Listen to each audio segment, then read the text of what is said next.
私はですね、当日、仙台にはいなくてですね、島根県にいたんですよ。で、その時、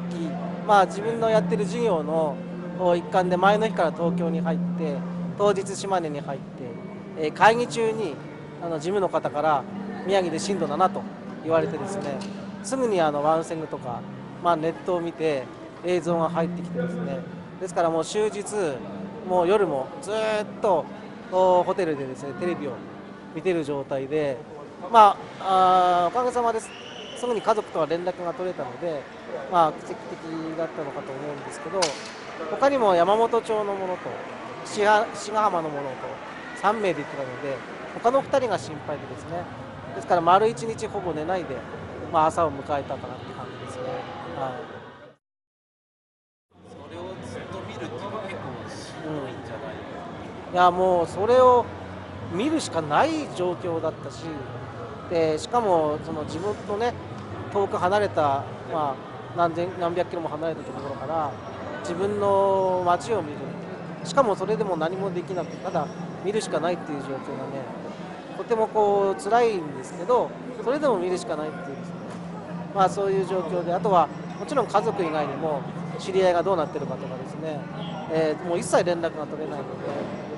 もう心落ち着かない状態がやっぱり長く続きましたね。で翌日東京にまで飛行機で戻ってきたんですけど、やはり私の場合は他の方々と違ってね、この交通網の寸断がとても大きな影響を与えたので、私は1週間東京でホテル暮らしをしてですね、19日お彼岸の前あたりに、羽田から飛行機で山形空港まで行って、山形空港から高速バスで、仙台に戻ってきたので、それも、飛行機はね結構大丈夫なんですけど、高速バスも本当に無理やりというか、皆さんにもう抱えてもらいながら乗せていただいたので、なんとか帰ってきたかなっていう感じでし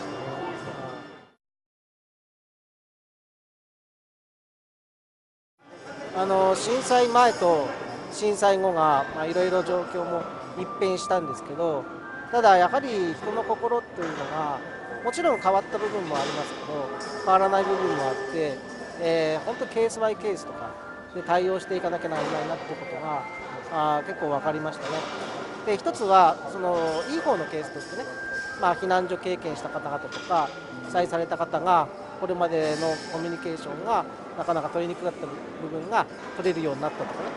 の絆がこう深く結びついたっていう側面もありながら、一方でその障害がある方の置かれている状況を見ると、まだまだそのね、なんていうのかな、コミュニティの中から孤立している状態だったり、その避難所の中で、心ないことをね言われるようなことがまだまだ続いてたりするので、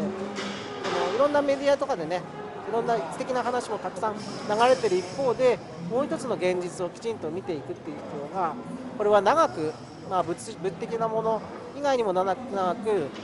見ていかなければならないのかなっては思いますね。は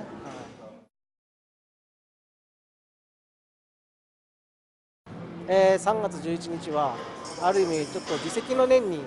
駆られたところがありました。でやっぱり自分が地元にいなかったっていうことで、何ができるわけでもないんだけども、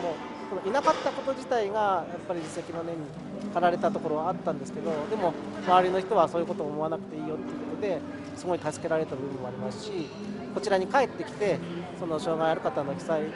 の支援所なんかも携わっていくとですね、やっぱりこれはもう長期化しますし、